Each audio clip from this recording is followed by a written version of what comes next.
तो दोसरा केहू के फुलवारी में जाके खिलेला बाड़ी तैयारी में।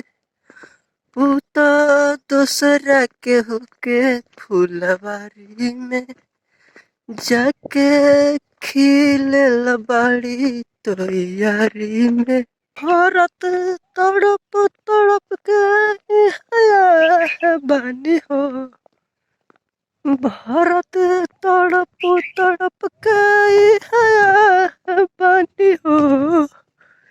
ये दुनिया में प्यार के जैसन मही का कोई गुना बानी हो।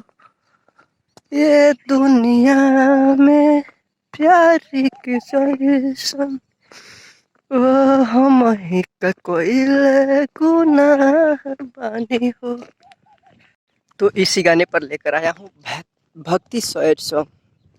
तू तो आवेलो हरे सतकुआरे में तनको नहीं सोचलू हमरा बारे में। तू तो आवेलो हरे सतकुआरे में तनको नहीं सोचलू हमरा बारे में। बोला कैसे के छोड़े हम चले जाइबू हो। बोला कैसे के छोड़े हम चले जाइबू हो। ये हो माए कैसे भूल जाए बेटवा के कितना रुलाइबू हो। ये हो माए कैसे भूल जाए बेटवा के कितना रुलाइबू हो।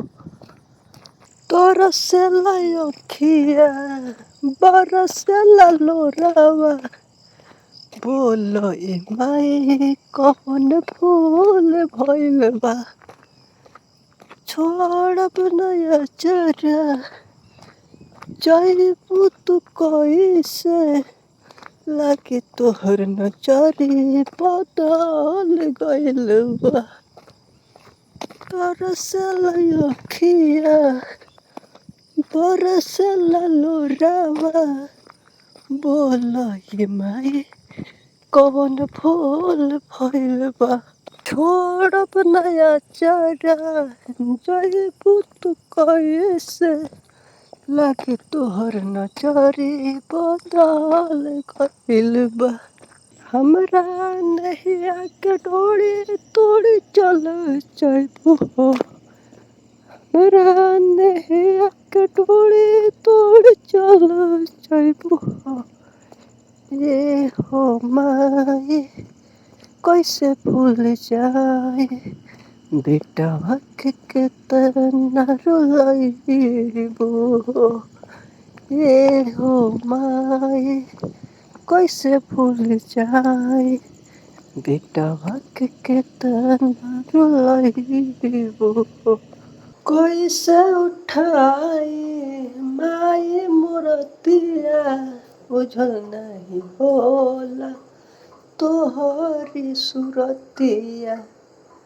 पाने लाचार हो कर विचार हो अदयावे माई नौ दिन रतिया। कैसे उठाई माई मूर्तिया बुझल नहीं होला तोहरी सुरतिया।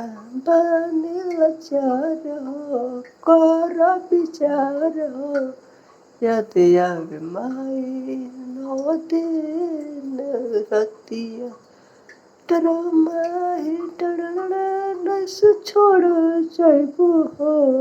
बेटा कैसे छोड़ जाइबू हो। ये हो माई कैसे भूल जाए बेटवा के कितना रुलाइबू हो। ये हो माई कैसे भूल जाए बेटवा के कितना रुलाए वो। जहाँ पे डॉट डॉट है वहाँ पे आप सिंगर का नाम डाल दीजिएगा। कोई भी गा सकता है, फुल और फ्री सॉन्ग है, कोई इसका चार्ज नहीं लगेगा।